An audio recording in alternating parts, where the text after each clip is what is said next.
Good morning. Today we'll discuss the relationship between the banker and the customer, especially the general relationship between the banker and the customer. So this is the overview of banker-customer relationship. That is, the relationship between a banker and the customer can be classified into two, that is general relationship and special relationship. General relationship usually consists of debtor-creditor, trustee-beneficiary, agent-principal, bailor-bailee, and sometimes it can be pledger-pledgee. Okay. Now the special relationship, it is again classified into obligations and rights. Now, obligation consists of obligation to honor the customer's check and obligation to maintain secrecy regarding customer's account or secrecy of bank account. And the important rights include right of lien, right of set-off, right of appropriation, right to charge interest and periodical charges, and also period of limitation. So, apart from these, there can be various other rights available, that is a general rights available to the banker. Okay. So this is or these are the basic relationship, that is general relationship and special relationship. അപ്പോൾ banker customer relationship മെയിനായിട്ട് രണ്ടായിട്ടാണ് classify ചെയ്തിട്ടുള്ളത്, ജനറലും സ്പെഷ്യലും. അതിനകത്ത് ജനറലിൽ വരുന്നതാണ് ഈ debtor creditor, trustee beneficiary, agent principal, അതേപോലെ baler Bailey. വേണമെങ്കിൽ ഇതിന് related ആയിട്ട് പ്ലെഡ്ജ് വേണമെങ്കിൽ നമുക്ക് പറയാം. ബെയിൽമെൻറ്റും പ്ലെഡ്ജൊക്കെ നിങ്ങൾ ലോയിൽ കുറച്ചൊക്കെ പഠിച്ചിട്ടുണ്ടാവും. സോ ബെയിലർ ബെയിലി കണക്റ്റഡ് ആയിട്ട് വേണമെങ്കിൽ നമുക്ക് അതും കൂടെ പറയാം. ദെൻ സ്പെഷ്യൽ റിലേഷൻഷിപ്പിൽ ഓബ്ലിഗേഷൻസും ഉണ്ട്, റൈറ്റ്സും ഉണ്ട്.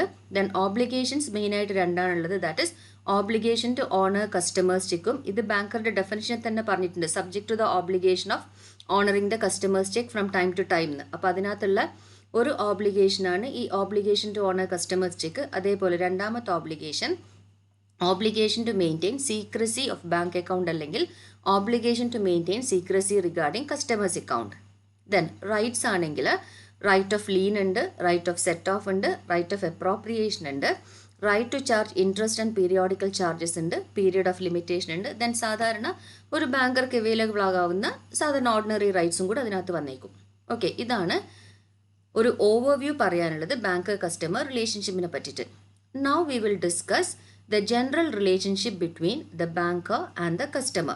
Okay, so the first one coming under general relationship is debtor-creditor relationship. So we will see the debtor-creditor relationship between the banker and the customer. The true relationship of a banker and a customer is that of a debtor and creditor. On the opening of an account, the banker assumes the position of a debtor. The money handed over to the banker by the customer becomes the debt due from the banker to the customer.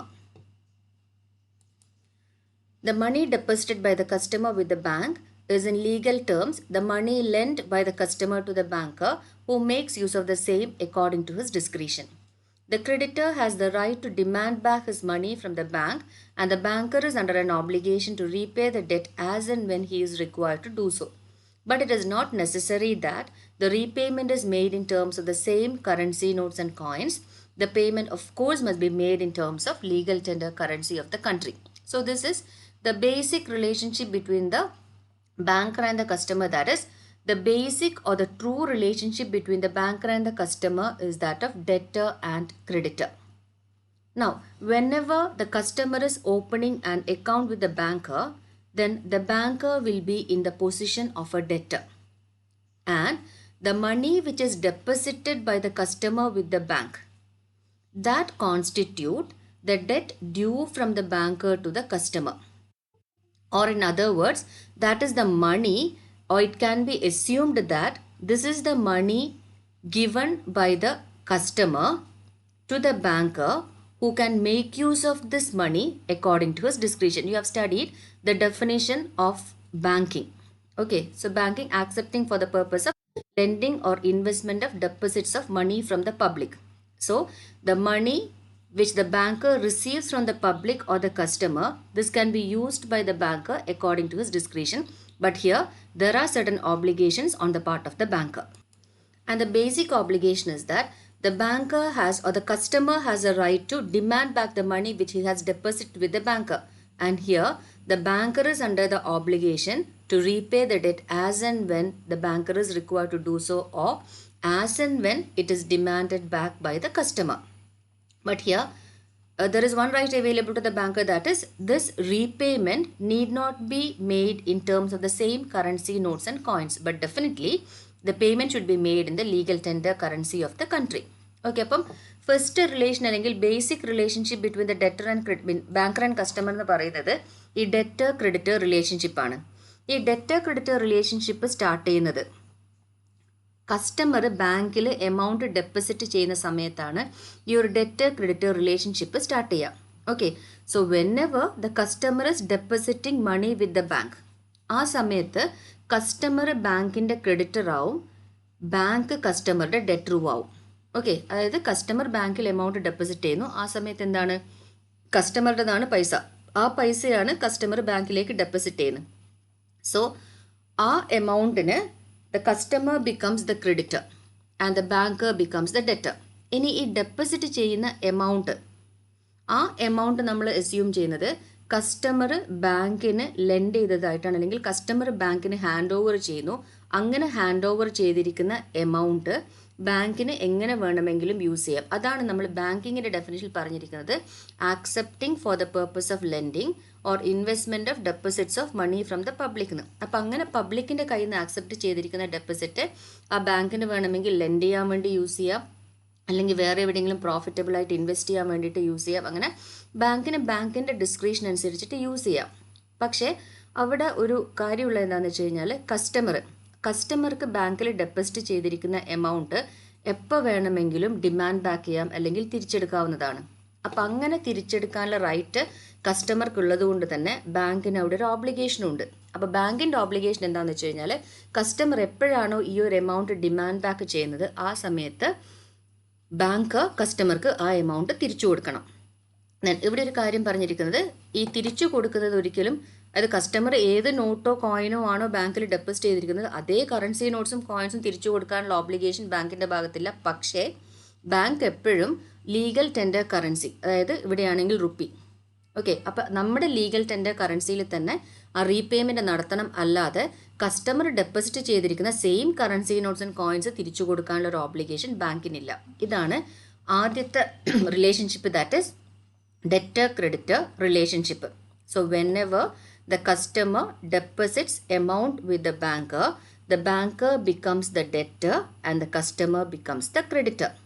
Any this relationship can be reversed, that is banker as a debtor and customer as a creditor.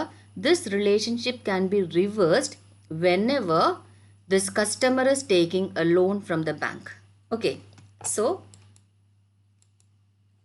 a depositor remains a creditor of his banker so long as his deposit carries a credit balance.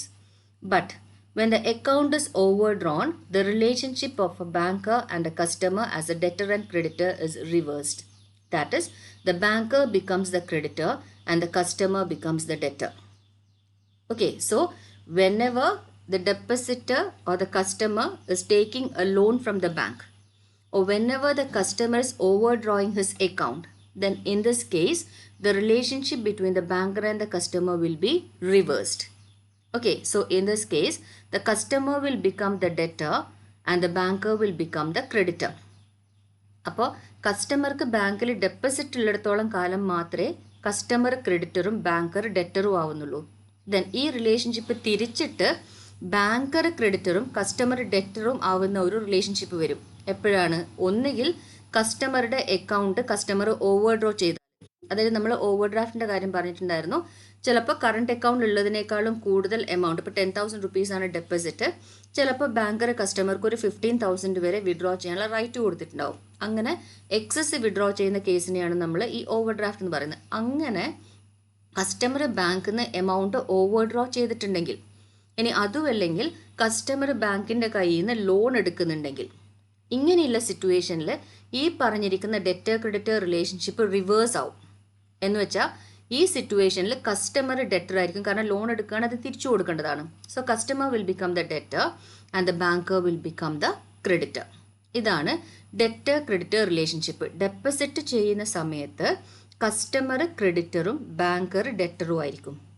ഇനി customer ഓവർഡ്രോ ചെയ്താലോ അല്ലെങ്കിൽ ബാങ്കിൻ്റെ കയ്യിൽ നിന്ന് loan എടുക്കുകയോ ചെയ്യുവാണെങ്കിൽ customer ഡെറ്ററും banker ക്രെഡിറ്ററും ആവും. ഇതാണ് ആദ്യത്തെ റിലേഷൻഷിപ്പ്, ഡെറ്റർ ക്രെഡിറ്റർ റിലേഷൻഷിപ്പ് രണ്ട് രീതിയിലും വരും. കസ്റ്റമറോ ബാങ്കറോ ആർക്ക് വേണമെങ്കിലും ഡെറ്ററോ ക്രെഡിറ്ററോ ആവാം. ഡെപ്പോസിറ്റിൻ്റെ കേസിൽ ബാങ്ക് ഡെറ്ററും കസ്റ്റമർ ക്രെഡിറ്ററും, ലോണിൻ്റെ കേസ് വരുന്ന സമയത്ത് കസ്റ്റമർ ഡെറ്ററും ബാങ്ക് ക്രെഡിറ്ററും. Okay, now the relationship between a banker and his customer is mainly that of a debtor and creditor. This relationship differs from similar relationship arising out of ordinary commercial debts in the following respects. Okay, though the relationship between the banker and the customer is mainly that of debtor and creditor, the relationship differs from similar relationship arising out of ordinary commercial debts. അതായത് സാധാരണ commercial debt എന്ന് വെച്ച് കഴിഞ്ഞാൽ goods വാങ്ങുകയോ വിൽക്കുകയോ ഒക്കെ ചെയ്യുമ്പോഴുള്ളതാണ് ഈ commercial debt എന്ന് പറയുന്നത്.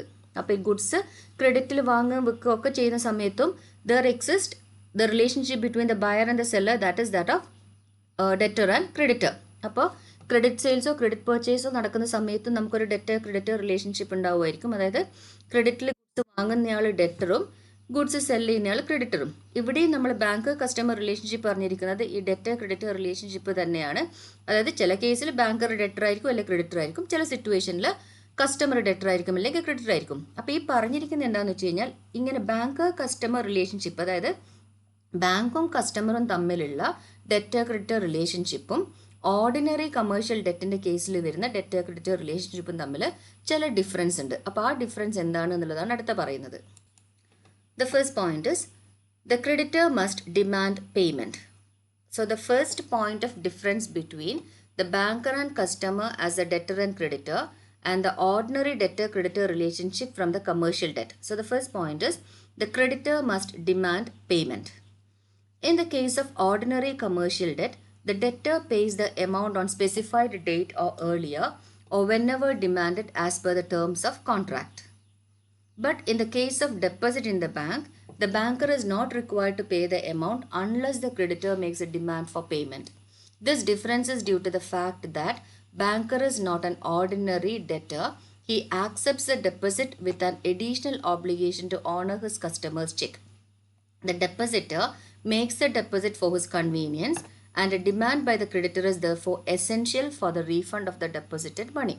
Thus, the deposit made by the customer with his banker differs substantially from the ordinary debt. So the first point, the creditor must demand repayment. So in case of the banker-customer relationship, the banker is under an obligation to refund or repay the amount when the customer demand back the amount. That is, the banker is responsible to repay the amount only when the customer demand back the amount from the banker. But in case of ordinary commercial debt, the debtor will pay the amount either on a specified date or earlier or whenever demanded as per the terms of contract. So there will be a contract between the buyer and the seller or the debtor and creditor. Now based on the terms of contract, the debtor will have to make payment to the creditor. So that is the situation in case of ordinary commercial debt. But in case of this banker-customer relationship, the banker is under an obligation to repay the amount only when the amount is demanded by the customer. And the main reason for this is this banker is not the ordinary debtor and he is accepting the deposit with the obligation to honor the customer's check. So because of this reason, the banker will be repaying the amount only according to the customer's demand. Okay, അപ്പോൾ first point പറഞ്ഞിരിക്കുന്നത് creditor demand ചെയ്യണം എന്നുള്ളതാണ്. അതായത് നമുക്കറിയാം bank customer റിലേഷൻഷിപ്പിൻ്റെ കേസിൽ ഡെപ്പോസിറ്റിൻ്റെ കേസിൽ കസ്റ്റമറാണ് creditor, ബാങ്കാണ് ഡെറ്റർ. ഓക്കെ, അപ്പോൾ ഈ റിലേഷൻഷിപ്പിൽ banker as a debtor amount എപ്പോഴാണ് തിരിച്ചു കൊടുക്കുക? കസ്റ്റമർ എപ്പോഴാണോ അത് ഡിമാൻഡ് ചെയ്യുന്നത്, ഇപ്പോൾ സേവിങ്സ് ഡെപ്പോസിറ്റോ അല്ലെങ്കിൽ കറണ്ട് ഡെപ്പോസിറ്റോ ഒക്കെ ആണെങ്കിൽ ചെക്ക് ഇഷ്യൂ ചെയ്യുക അല്ലെങ്കിൽ ചെക്ക് കൊടുക്കുക എന്ന് പറയുന്നതാണ് ഡിമാൻഡ് എന്ന് പറയുന്നത്. അങ്ങനെ ചെക്ക് ഇഷ്യൂ ചെയ്യുന്ന സമയത്ത് അക്കൗണ്ടിൽ സഫീഷ്യൻറ്റ് എമൗണ്ട് ഉണ്ടെങ്കിൽ ബാങ്ക് ആ എമൗണ്ട് കസ്റ്റമർക്ക് കൊടുക്കും. അങ്ങനെ ചെക്ക് ത്രൂ അല്ലെങ്കിൽ ഇപ്പോൾ ഫിക്സഡ് ഡെപ്പോസിറ്റിൻ്റെ കേസിലാണെങ്കിൽ ആ ഒരു പീരിയഡ് കഴിഞ്ഞാൽ ഫിക്സഡ് ഡെപ്പോസിറ്റ് റിസീറ്റ് സബ്മിറ്റ് ചെയ്യും അല്ലെങ്കിൽ സറണ്ടർ ചെയ്തിട്ടാണ് എമൗണ്ട് തിരിച്ചെടുക്കുക. ഓക്കെ, അല്ലെങ്കിൽ അത് പ്രൊഡ്യൂസ് ചെയ്തിട്ട്. അപ്പോൾ ഇങ്ങനെ ഡെറ്റർ എപ്പോഴാണോ ബാങ്കറോ അല്ലെങ്കിൽ കസ്റ്റമർ എപ്പോഴാണോ ബാങ്കിനോട് ആ എമൗണ്ട് തിരിച്ചു തരാൻ പറയുന്നത് ആ സമയത്താണ് ബാങ്ക് കസ്റ്റമർക്ക് എമൗണ്ട് തിരിച്ചു കൊടുക്കുന്നത്. അതേസമയം ഓർഡിനറി കമേഴ്ഷ്യൽ ഡെറ്റിൻ്റെ കേസിൽ there will be A contract between the buyer and the seller.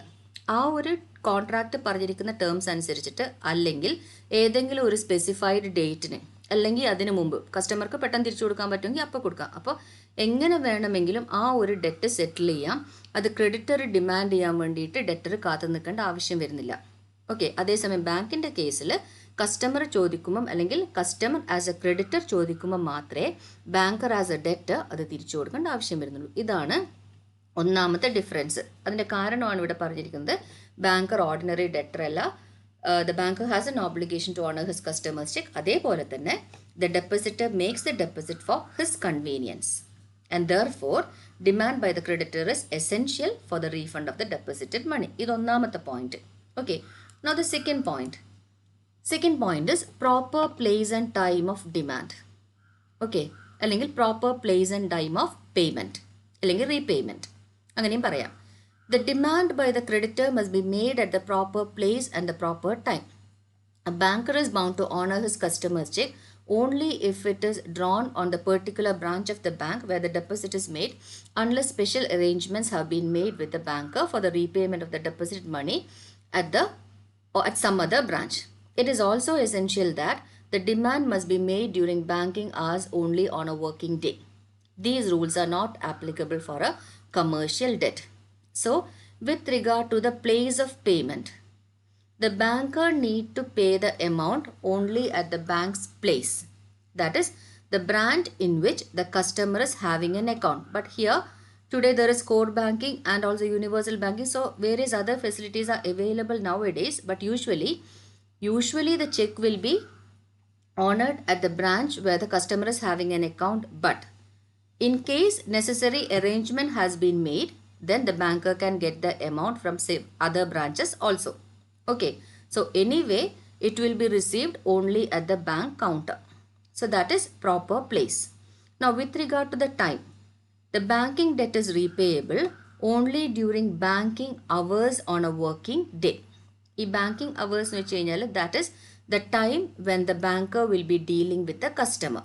അതാണ് ഈ banking hours എന്ന് പറയുന്നത്. Okay. പക്ഷേ ഓർഡിനറി കമേഴ്ഷ്യൽ ഡെറ്റിൻ്റെ കേസിൽ these rules are not at all applicable. അപ്പോൾ പ്രോപ്പർ പ്ലേസ് ആൻഡ് ടൈം എന്ന് പറയുന്നത് പ്ലേസിൻ്റെ കാര്യം പറയാനാണെങ്കിൽ proper place and proper time വേണം ഏത് ഡെറ്റിൻ്റെ കേസിലാണെങ്കിലും. നൗ ബാങ്കറിൻ്റെ കേസിൽ നമ്മൾ സാധാരണ ഏത് ബ്രാഞ്ചിലാണോ ചെക്ക് ഡ്രോ ചെയ്തിരിക്കുന്നത് അവിടെ നിന്നാണ് കിട്ടാറ്. പക്ഷേ ഇപ്പോൾ കോർ ബാങ്കിങ് ഒക്കെ ഉള്ളത് കൊണ്ട് തന്നെ നമുക്ക് എല്ലാ അറേഞ്ച്മെൻറ്റ്സും ഉണ്ട്. അല്ലെങ്കിൽ ഏത് ബ്രാഞ്ചിൽ നിന്ന് വേണമെങ്കിലും നമുക്ക് എമൗണ്ട് വിഡ്രോ ചെയ്യാം. പക്ഷേ ഏത് ബാങ്കിലാണോ ബാങ്കിന് അക്കൗണ്ട് ഉള്ളത് ആ ബാങ്കിൻ്റെ കൗണ്ടറിലാണ് നമ്മൾ എന്ത് ചെയ്യുക, ചെക്ക് നമുക്ക് എൻകാഷ് ചെയ്യാൻ പറ്റുക.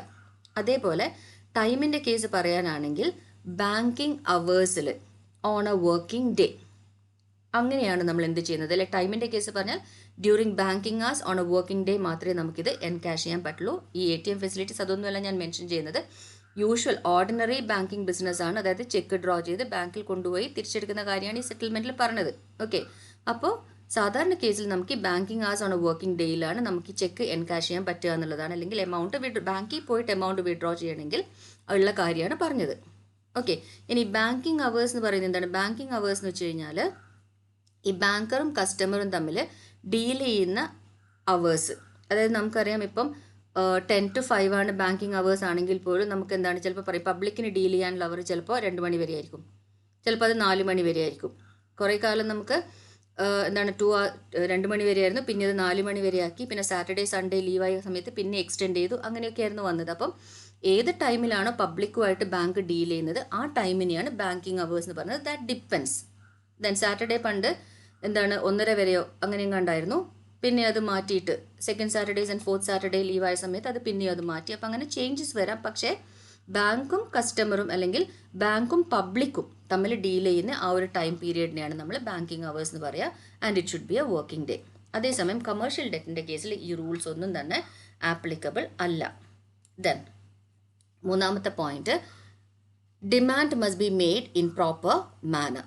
So according to the statutory definition of banking, deposits are withdrawable by checks, drafts, order or otherwise. It means that demand for the refund of money deposited must be made through a check or an order as per the common usage among the bankers. In other words, the demand should not be made verbally or through telephones. അപ്പോൾ ഈ banking ഡെറ്റിൻ്റെ കേസിൽ demand proper മാനറിലായിരിക്കണം ചെയ്തിരിക്കുന്നത്. അതായത് ബാങ്കിങ്ങിൻ്റെ definition നമുക്കറിയാം, accepting for the purpose of lending or investment of deposits of money from the public, repayable on demand or otherwise, and withdrawal by checks, drafts, order or otherwise. അതാണ് ബാങ്കിങ്ങിൻ്റെ definition as per section 5 subsection 1 of the Banking Companies Regulation Act.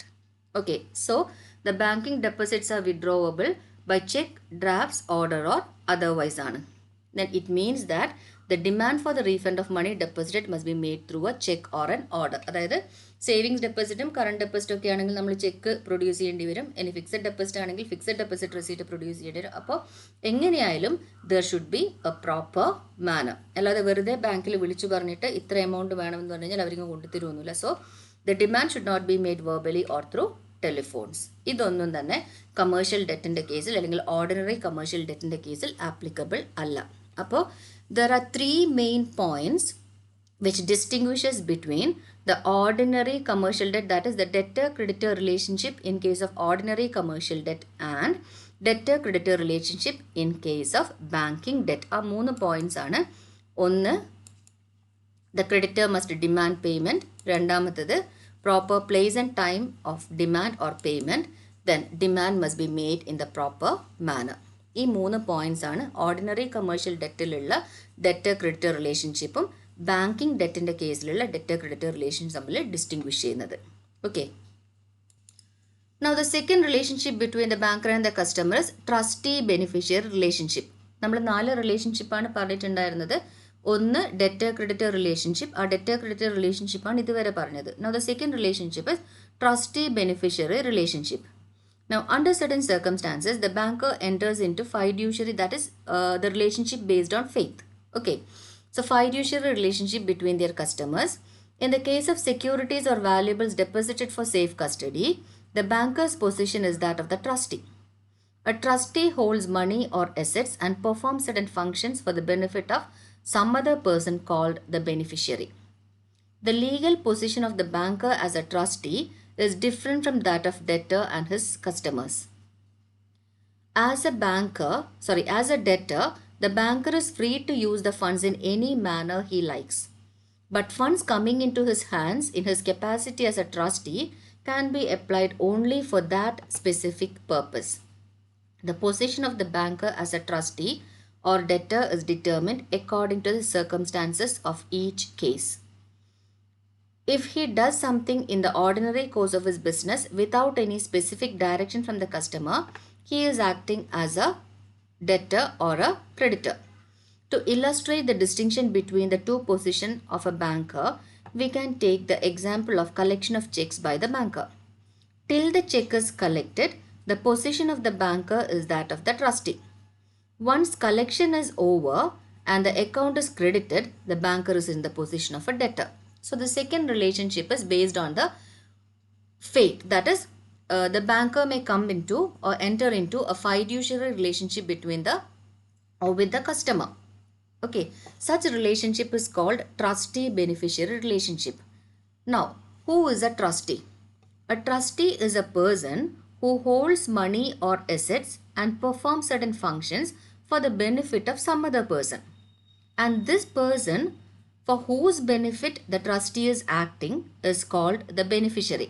Okay, so when we talk about the trustee beneficiary relationship, we must know who is a trustee and who is a beneficiary.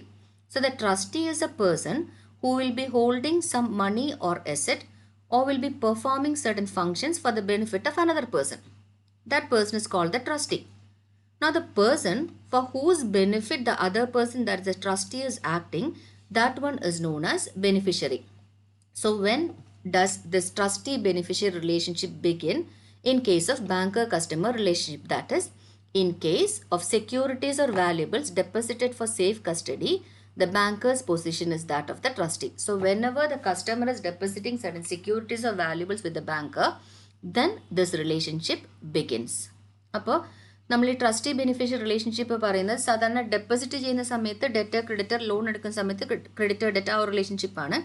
Then trustee beneficiary relationship എന്ന് വെച്ച് കഴിഞ്ഞാൽ നമ്മൾ അതായത് customer ഈ securities, gold, valuables, അങ്ങനെ എന്തെങ്കിലുമൊക്കെ documents, ഇതൊക്കെ നമ്മൾ സാധാരണ സേഫ് കസ്റ്റഡിയിൽ വെക്കും. ആ ഒരു സമയത്താണ് ഈ ട്രസ്റ്റി ബെനിഫിഷ്യറി റിലേഷൻഷിപ്പ് വരുന്നത്. അതായത് കസ്റ്റമർ ബാങ്കിനെ സേഫ് കസ്റ്റഡിക്ക് വേണ്ടിയിട്ട് എന്തെങ്കിലുമൊക്കെ കാര്യങ്ങൾ ഏൽപ്പിക്കുന്ന സമയത്താണ് ഈ ഒരു റിലേഷൻഷിപ്പ്, അതായത് ട്രസ്റ്റി ബെനിഫിഷ്യറി റിലേഷൻഷിപ്പ് ബിഗിൻ ചെയ്യുന്നത്. ഇനി ട്രസ്റ്റിയുടെ മീനിങ്ങും ബെനിഫിഷ്യറിയുടെ മീനിങ്ങും പറഞ്ഞു. ആരെങ്കിലും വേറൊരാളുടെ ബെനിഫിറ്റിന് വേണ്ടിയിട്ട് അസറ്റ് ഹോൾഡ് ചെയ്യോ അല്ലെങ്കിൽ മണി ഹോൾഡ് ചെയ്യോ അതും അല്ലെങ്കിൽ എന്തെങ്കിലും ഫങ്ഷൻസ് പെർഫോം ചെയ്യോ ചെയ്യുകയാണെങ്കിൽ അവരാണ് ട്രസ്റ്റി. ഇനി ആരുടെ ബെനിഫിറ്റിന് വേണ്ടിയിട്ടാണോ ഈ ട്രസ്റ്റി ഇങ്ങനെ ആക്ട് ചെയ്യുന്നത് അതാണ് ബെനിഫിഷ്യറി. അപ്പം ഈ ഒരു സിറ്റുവേഷനിൽ കസ്റ്റമർ ആയിരിക്കും ബെനിഫിഷ്യറി, കാരണം കസ്റ്റമറുടെ ബെനിഫിറ്റിന് വേണ്ടിയിട്ടാണ് ബാങ്ക് ആക്ട് ചെയ്യുന്നത്. അപ്പോൾ ഈ ട്രസ്റ്റി ബെനിഫിഷ്യറി റിലേഷൻഷിപ്പിൻ്റെ കേസിൽ the customer will be the beneficiary and the banker will be the trustee. Okay, ഇനി ഈ ബാങ്കർ കസ്റ്റമർ റിലേഷൻഷിപ്പ്, അതായത് ഡെറ്റർ ക്രെഡിറ്റർ റിലേഷൻഷിപ്പും അതേപോലെ ട്രസ്റ്റി ബെനിഫിഷ്യറി റിലേഷൻഷിപ്പും, അല്ലെങ്കിൽ ബാങ്കിൻ്റെ position as a trustee and ബാങ്കിൻ്റെ പൊസിഷൻ ആസ് എ ഡെറ്റർ, ഇത് രണ്ടും ഡിഫറെൻ്റ് ആണ്. ഈ ഡിഫറെൻ്റ് ആണെന്ന് പറയാനുള്ള ഒരു കാരണം, കസ്റ്റമർ ബാങ്കിൽ എമൗണ്ട് ഡെപ്പോസിറ്റ് ചെയ്ത് കഴിഞ്ഞാൽ നമ്മൾ നേരത്തെ പറഞ്ഞു it is the discretion of the bank to do whatever things with that particular amount. That is, he can either lend the amount or he can deposit the amount in a profitable venture. So that is the discretion of a banker. But in case the banker is acting as a trustee, this benefit or this advantage is not available karanam the amount or the valuable which is given by the customer to the banker, that can be used only for the purpose for which it is given by the customer. Customer എന്തിനു വേണ്ടിയിട്ടാണോ ആ valuable അല്ലെങ്കിൽ ആ amount അല്ലെങ്കിൽ എന്തെങ്കിലും document എന്തോ ആയിക്കോട്ടെ അത് ബാങ്കർ ഏൽപ്പിച്ചിരിക്കുന്നത്, ആ ഒരു പേർപ്പസിന് വേണ്ടിയിട്ട് മാത്രമേ ബാങ്കർക്ക് അത് യൂസ് ചെയ്യാൻ പറ്റുള്ളൂ. അതേസമയം ബാങ്കിൽ ഡെപ്പോസിറ്റ് ചെയ്തിരിക്കുന്ന എമൗണ്ട് ബാങ്കർക്ക് വേണമെങ്കിൽ ഇൻവെസ്റ്റ് ചെയ്യാനോ അല്ലെങ്കിൽ ലെൻഡ് ചെയ്യാനോ ഒക്കെ യൂസ് ചെയ്യാം, അത് ബാങ്കിൻ്റെ ഡിസ്ക്രിപ്ഷനാണ്. പക്ഷേ ഇവിടെ അത് പോസിബിൾ അല്ല. ഇനി ഈ ഒരു റിലേഷൻഷിപ്പ് അല്ലെങ്കിൽ ഈ രണ്ട് relationship, banker as a trustee and banker as a debtor, ഇത് എക്സ്പ്ലെയിൻ ചെയ്യാൻ ഒരു എക്സാമ്പിൾ ഇവിടെ പറഞ്ഞിട്ടുണ്ട്. That is collection of cheques by the banker. ഇപ്പോൾ കസ്റ്റമർ ഏതെങ്കിലും ചെക്കോ ബില്ലോ ഒക്കെ ബാങ്കിൻ്റെ കയ്യിൽ കളക്ട് ചെയ്യാൻ വേണ്ടിയിട്ട് കൊടുത്തിട്ടുണ്ടെന്ന് വിചാരിച്ചോ. ദെൻ അങ്ങനെയാണെങ്കിൽ ആ ചെക്ക് കളക്ട് ചെയ്യുന്നത് വരെ banker is the position of A trustee. That is the banker's position is that of the trustee. കാരണം ആ ചെക്ക് ബാങ്കിനെ ഏൽപ്പിച്ചിരിക്കുന്നത് കളക്ട് ചെയ്യാനാണ്. അപ്പോൾ ബാങ്കിന് വേറൊന്നും ചെയ്യാനില്ല, ആ ചെക്ക് കളക്ട് ചെയ്യുക മാത്രമേ ചെയ്യാനുള്ളൂ. അപ്പോൾ ചെക്ക് കളക്ട് ചെയ്യാൻ ഏൽപ്പിച്ചാൽ കളക്ട് ചെയ്യുക. ആ ഒരു സിറ്റുവേഷനിൽ ബാങ്കിൻ്റെ പൊസിഷൻ ട്രസ്റ്റിയുടേതാണ്. ഇനി ഈ ചെക്ക് കളക്ട് ചെയ്തതിന് ശേഷം കസ്റ്റമറുടെ അക്കൗണ്ടിൽ ഡെപ്പോസിറ്റ് ചെയ്തു. ഓക്കെ, അങ്ങനെ ഡെപ്പോസിറ്റ് ചെയ്ത് കഴിഞ്ഞാൽ ഈ ബാങ്കറുടെ പൊസിഷൻ ഓൾട്ടർ ചെയ്തിട്ട് എന്താവും, ബാങ്കർ ഡെറ്ററുടെ പൊസിഷനിലേക്കാവും. ഇനി ആ എമൗണ്ട് യൂസ് ചെയ്തിട്ട് വേണമെങ്കിൽ ബാങ്കിന് ലെൻഡ് ചെയ്യാം അല്ലെങ്കിൽ ഇൻവെസ്റ്റ് ചെയ്യാം. അപ്പോൾ ഇതാണ് banker's position as a trustee and as a debtor. ഒറ്റ എക്സാമ്പിളിൽ പറഞ്ഞതാണ്, കളക്ട് ചെയ്യുന്നത് വരെ the banker's position is that of the trustee because the banker need to collect the amount and he cannot do anything with that particular cheque, anything else with that particular cheque. Okay, and once the collection is over and the amount is deposited with the banker, then the banker's position is that of the debtor. So this is the second relationship, that is trustee beneficiary relationship. Then third relationship, agent principal, sorry, this is principal. So agent principal relationship aanu.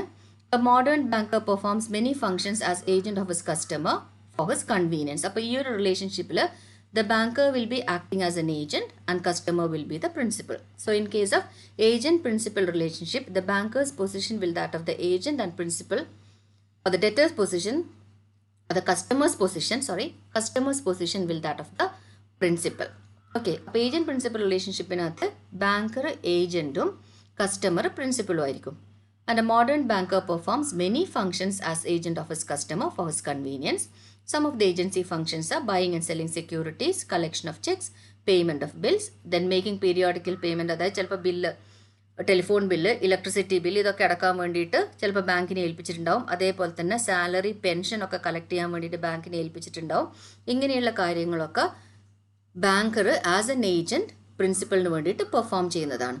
അപ്പോൾ agent principal റിലേഷൻഷിപ്പിൽ the banker's position will be that of N agent and the customers position will be that of the principal, and some of the agency functions are buying and selling securities, collection of checks, payment of bills, then collection of salaries, collection of pensions, then making periodical payments like telephone bills, electricity bills, etc. So these are some of the agency functions. In this position, the banker and customer relationship is governed by the law relating to principal and agent. Okay. The banker enjoys all the rights of an agent and in turn is subject to all the obligations that flow from agency. അപ്പോൾ banker agent ആണ്. അപ്പോൾ അതുകൊണ്ട് തന്നെ ഈ relationship bound ചെയ്യുന്നത് the law relating to principal and agent ആണ്. So the banker will be having all the rights as an agent and he will be subject to all the obligations as an agent. അപ്പോൾ ഒരു ഏജന്റിനുള്ള എല്ലാ റൈറ്റ്സും ബാങ്കിനുണ്ടാവും, അതേപോലെ തന്നെ എല്ലാ obligations അല്ലെങ്കിൽ എല്ലാ റെസ്പോൺസിബിലിറ്റീസും ബാങ്കിനുണ്ടാവും. ഇനി ലാസ്റ്റ് റിലേഷൻഷിപ്പാണിത്, that is bailor bailee relationship. Bailment പ്ലെഡ്ജൊക്കെ നിങ്ങൾ ബിസിനസ് റെഗുലേറ്ററി ഫ്രെയിംവർക്കിൽ ഓൾറെഡി പഠിച്ചിട്ടുള്ളതാണ്. Anyway, bailment can be defined as the delivery of goods by one person to another for some purpose upon a contract that they shall, when the purpose is accomplished, be returned or otherwise disposed of according to the instructions of the bailor. Now, as a bailee, the banker should protect the valuables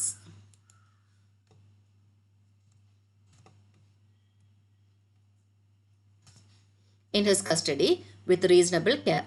If the customer suffered any loss due to the negligence of the banker in protecting the valuables, the banker is liable to pay such loss. അപ്പോൾ bailment എന്ന് വെച്ച് കഴിഞ്ഞാൽ ഒരാൾ വേറൊരാൾക്ക് ഗുഡ്സോ എന്താണെന്ന് വെച്ച് കഴിഞ്ഞാൽ delivery ചെയ്യുന്നതാണ്. ദെൻ അതിനകത്തുള്ള ഒരു ടേം എന്താണെന്ന് വെച്ച് കഴിഞ്ഞാൽ ടേംസ് ആൻഡ് കണ്ടീഷൻസ് പറഞ്ഞിരിക്കുന്നത് ആ ഒരു പേർപ്പസ് അക്കംപ്ലിഷ് ചെയ്ത് കഴിഞ്ഞാൽ ഒന്നുകിൽ ആ ഗുഡ്സ് റിട്ടേൺ ചെയ്യണം, അല്ലെങ്കിൽ ബെയിലർ പറയുന്നതിൽ ബെയിലറുടെ ഇൻസ്ട്രക്ഷൻസ് അനുസരിച്ചിട്ട് അത് ഡിസ്പോസ് ചെയ്യണം. ഇതാണ് ബെയിൽമെൻറ്റ് എന്ന് പറയുന്നത്, ബെയിൽമെൻറ്റിൻ്റെ definition. Okay, so bailment can be defined as delivery of goods by one person to another.